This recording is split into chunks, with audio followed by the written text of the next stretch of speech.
नहीं, मैं आपको बताऊं, मैं बोर बिल्कुल नहीं था। मैं आपको बताऊं क्या हुआ, क्योंकि मैं तो रिटेल से रोज बात करता हूँ। हाँ जी। और पिछले 1 साल से एक बात हो रही है कि एचडीएफसी बैंक अब चलेगा, एचडीएफसी बैंक अब चलेगा, और अब थोड़े से डिफेंस और रेलवे में थोड़ा कॉशियस हो जाइए।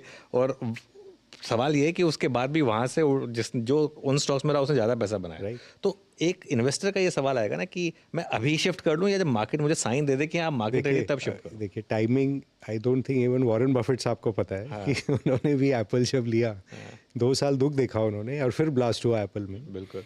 एंड फिर बीच में लगा कि ये तो एप्पल ख़त्म हो जाएगा। अब उन्होंने वापस टाई अप किया कि हम इसमें ओपन एआई के साथ टाई अप करके आपको एआई भी दे देंगे, तो वापस एप्पल का स्टॉक चलने लगा। So see a great company is a great company. उसमें अगर आप एंड अल्टीमेटली आप इन्वेस्टर हैं, माने you want to have your wealth on terminal value day.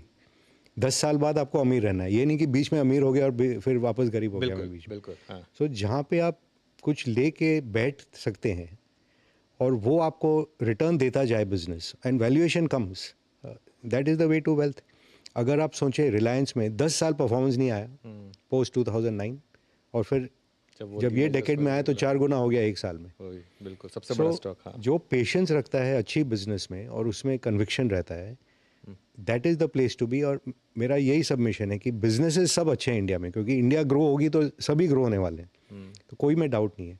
As a investor what is our job कि we have to buy at a price where it is comfortable for me to sit and wait. बिल्कुल। और जब तक business में 15-20% return आ रहा है, ultimately stock price will reflect it.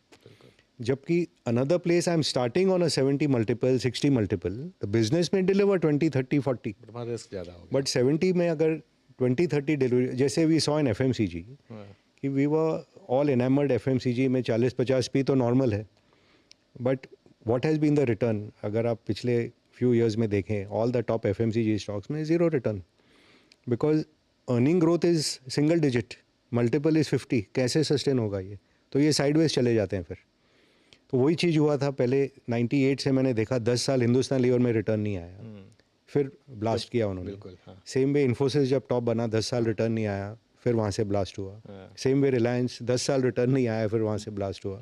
मुझे याद है जब लीवर में ओपन ऑफर आया था हाँ जी। 600 रुपये पे, मैंने कहा था कि हाँ, इसमें सब सवाल ही नहीं है कि कोई absolutely, टेंडर करें आप, Absolutely, और वहाँ से स्टॉक में absolutely, क्या मूव्स है। absolutely। एक आखिरी सवाल, हाँ जी। तो क्या इक्विटी इन्वेस्टर्स यहाँ से उतना ही पैसा बनाएंगे जितना उन्होंने पिछले 5-6 सालों में बनाया, compounded? See ultimate return market का 15-20% है। अगर पिछले 4 साल में so much money has been made, so much means you can't imagine what money people have made.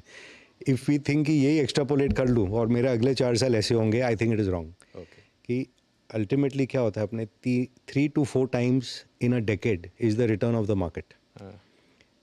अगर आप कुछ भी बेस से लें, अगर ये बेस पकड़ के बोलें यहाँ से मेरे को 3-4 टाइम्स करना है, तो आप यहाँ से 10 साल पकड़ के रखिए। लेके चलिए। हाँ।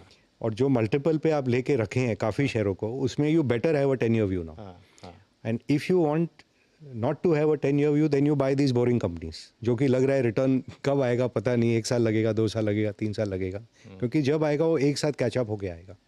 That's all I can say. Okay Manish ji, बहुत बहुत शुक्रिया। आज आपसे बात की बहुत मज़ा आया एज ऑलवेज, और ये कॉन्वर्सेशन हम बहुत लंबी भी कर सकते थे, लेकिन अभी के लिए हम यहीं पर इसको विराम देंगे। CNBC आवाज़ के साथ जुड़े रहिए।